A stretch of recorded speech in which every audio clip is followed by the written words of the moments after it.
Whether you're a first-time home buyer or just haven't bought a house in a very long time, it's tricky sometimes to know what should you be asking a lender. Well, I'm going to help you out today.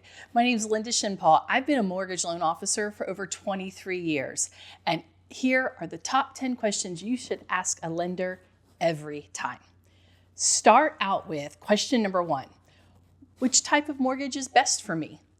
Now listen, when you ask a loan officer that, and they haven't even gotten to know you and asked you anything, you're going to know real quickly if they're interested in helping you or just selling you a mortgage. If they start talking about, well, a conventional loan with 5% down would be excellent. And if you have 20% down, that would be even better. If they just start talking mortgage talk without saying, hey, Joe, hey, Susie, tell me what your goals are. What do you want to accomplish with buying a house? How much money do you have? What's a comfortable monthly mortgage payment for you? Do you have any credit concerns? Your question of what type of mortgage is best for me should trigger a whole host of questions from the loan officer at the other end of the phone. And if it doesn't, then you need to be aware and be cautious about proceeding with this person. There is absolutely no way, even after 23 years of doing mortgages, that I could just start telling you what's best for you based upon you asking me a simple question and me knowing nothing about you. So what type of mortgage is best for me is a great question to start with, but pay attention to the answer really closely. Number 2, how much down payment will I need? This should be at the top of your list. Not every borrower has 20% down, and there's some advantages to 20% down, but I'm going to save that for a little bit later in the video so I don't mingle too much information in one question. You just really need to tell your loan officer how much money you have to put towards the transaction. And whether you have $500, $5,000, or $50,000, it's okay. Please be honest. Be honest with yourself, how much money you really have, and then be honest with us, because then we can pick a great loan product for you and work up scenarios based upon that down payment. There are products that allow you to put 0% down. If you're a veteran and have VA benefits, there you go. USDA is another loan product that gives you 0% down, but you do have to stay within specific geographical areas for that program. But conventional and FHA have 3 or 3.5% down, so that's the next best level. Then we go to 5%, and then you can do anything you want after that. So how much of a down payment do you need is a great next question. Question 3, are you doing a hard credit check on me today? This is important because when you have a hard credit pull performed on your credit, it will affect your score only a few points though. Please don't be afraid of that. I want to debunk that myth, okay? It's a necessary part of the process and don't sweat it. However, what's more important here is when you have a hard credit check done on your credit report, it's telling the world, hey, Joe and Susie are getting their credit pulled for a mortgage, for a car, for whatever it is that you're trying to buy. And there are other creditors out there who will buy these leads. They're called trigger leads. And what it means is that your credit report sets off a trigger when a hard credit pull is made on it. And then the credit bureaus actually are allowed by law to sell your contact information and the reason why you had your credit pulled today to other companies. I don't agree with it at all. It is one of the biggest thorns in my side as a professional in this business because you didn't sign up for that. You signed up for me to pull your credit for the purposes of getting a mortgage. Now, I will tell you, if you become one of my clients, there is something we can do to opt you out of this solicitation. It takes about 5 business days. So whenever we have that time built into the process, I do that for my clients, and I can explain that to you one-off if it's something that's important to you. But having your credit pulled with a hard pull, it's totally fine, but you just need to know that it's going to impact your score ever so slightly, and it could send out a ripple effect where other creditors solicit you. However, a hard credit pull is required if you want to actually go under contract and buy something. Now, if you're just really trying to shop and figure things out and you're not super serious about buying a house yet right now, you're just trying to make sure that you can qualify, then a soft pull would be appropriate in your situation. A soft pull gives us all of the same information. It just doesn't trigger everybody else in the industry that Joe and Susie are buying a house, okay? So hard pulls and soft pulls. Question number 4 is, what is my interest rate? It might be number 4 on my list, but I'm telling you, I probably get this asked first and foremost with most of the new clients that I get, because that's what you want to know, right? What is my interest rate? Well, interest rate is the rate at which we use to calculate your monthly payments for your mortgage. So it is really important, but don't stop there, okay? Understand if there are any other fees associated. If you're buying a rate down, maybe you can pay a little bit higher rate and have a credit towards closing costs. There's a lot of things that can happen inside of an interest rate. Again, I'm going to talk about some of that before we get done with all 10 questions. But what is your interest rate? It's a very important question because you want to know what your payment's going to be calculated at. You want to make sure that it's a fixed rate. If that's what you're looking for. Okay, a lot of people right now when I'm making this video are taking out 30-year fixed rates. There's not a huge benefit in going with adjustable rate mortgages right now in this market. That can change overnight. Anyway, knowing what your interest rate is so important. Don't just have a lender tell you what your monthly payment would be based upon the house you want to buy. Know the interest rate. And this leads us to the next thing, which is question number 5. What is my annual percentage rate, also known as the APR? APR is typically higher than the interest rate because it shows you all of the profit the lender makes over the time of your loan from the interest rate that you're making payments at, plus any lender fees that they added on up front. If you decide to get a couple quotes from different lenders, you not only want to compare interest rate, but you want to compare APR.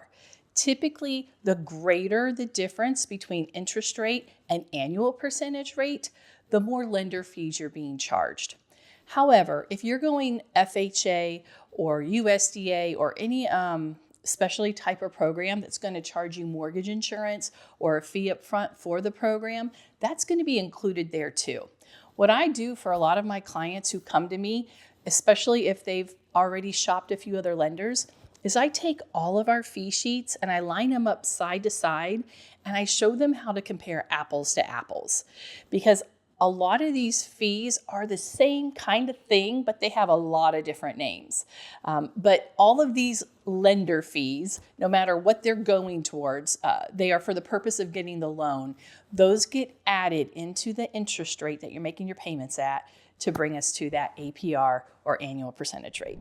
All right, number 6, while we're talking about rates, you need to ask, do I need to pay? At some time in the process, you're gonna lock in your interest rate. That means moving forward between that day and closing, you don't have to worry about your interest rate going up, okay?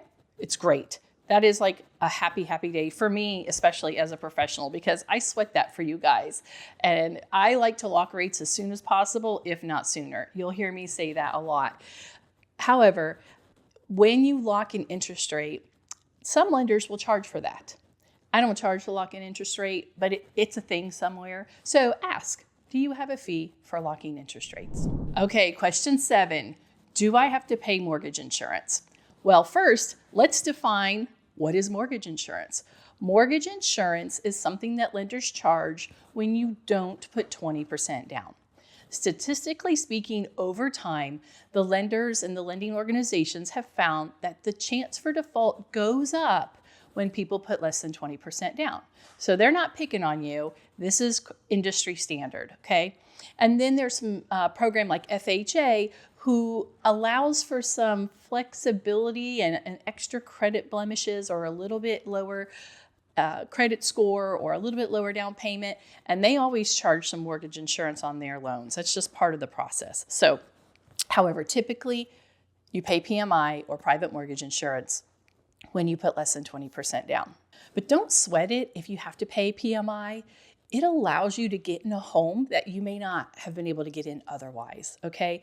At 5% down, PMI is in a certain range. When you put 10% down, it tends to lower a little bit. 15%, it lowers again. And at 20% on a conventional loan, it goes away. And also on a conventional loan, when you get to 78% loan to value, naturally, by just making your mortgage payments, PMI will fall off. So it's not forever. It's just a fee to protect the lender in case you were to default, and it's statistically proven that they need to do this. Question 8, what will my monthly mortgage payment be? You've probably already asked this, and I alluded to this back when we were talking about interest rates. Sometimes lenders tell you your monthly payment and just casually leave out the interest rate. Don't do that, right? Get all of the information. So make sure you know what your monthly mortgage payment is and what is added up into that, because you have your principal and interest portion. So let's say you take out a $400,000 loan at a 7% interest rate for 30 years. When we calculate that, you're going to get a certain number for principal and interest. But if you didn't put 20% down, you may have a monthly PMI portion to that payment. Also, most people have to have property taxes and homeowners insurance added into that because the lenders require an escrow account. I talk about escrow accounts in some other videos, but basically the lender just has a little account on the side for you, so that way they can collect 1/12 of the property tax and homeowners insurance bill every month, so they can pay those for you when they come due. That's what escrow means. That's it.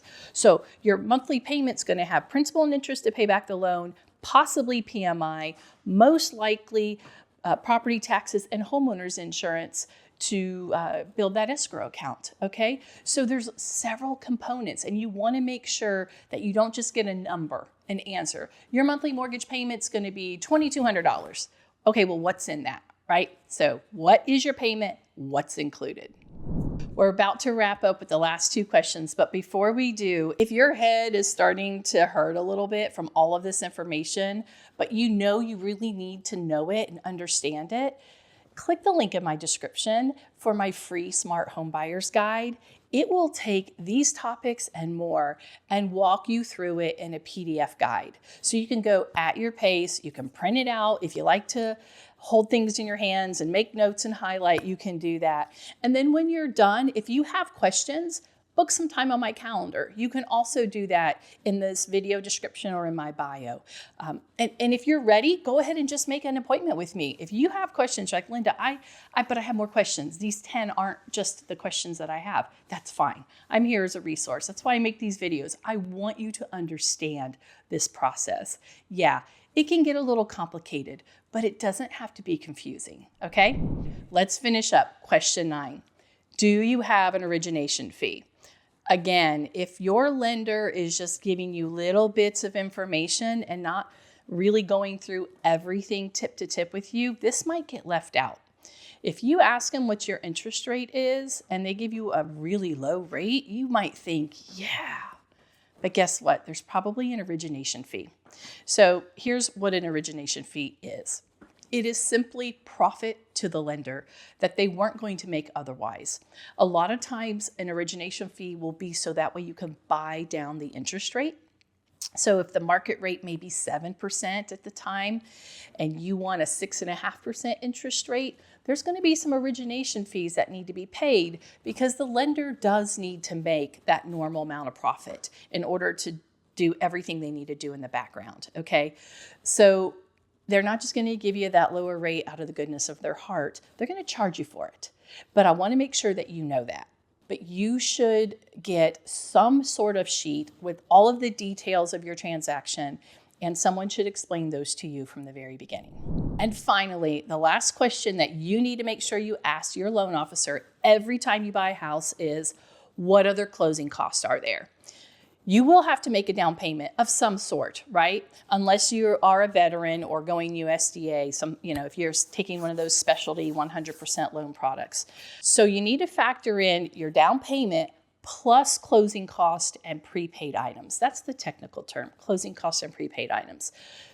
These are items like an appraisal, a credit report, title insurance, recording fees, Maybe your state or county has some sort of dock stamps or intangible taxes. You're going to have to prepay for some homeowners insurance. You'll prepay for some interest at closing. You'll also have your escrow account. There's that word again, right? We talked about that just a minute ago. You'll also have an escrow account most likely being set up. So you will pay a few months of property taxes and a little more homeowners insurance to get that set up. And then of course, if there are lender fees, those would be on this, that would be a part of your closing costs too. So really make sure that you understand not just, okay, it's a 30-year fixed and my payment is $2,100 a month. No. What kind of program are you getting? How much is your monthly payment? What does that include? What is the interest rate? What is my APR? What are my total fees? What is my total cash to close? Okay. I hope this video has been really helpful for you. And these are the basics. You really don't have to get much fancier than this, but please make sure that you're getting this information every single time you buy a house. Thanks for watching, and let me know how I can help you.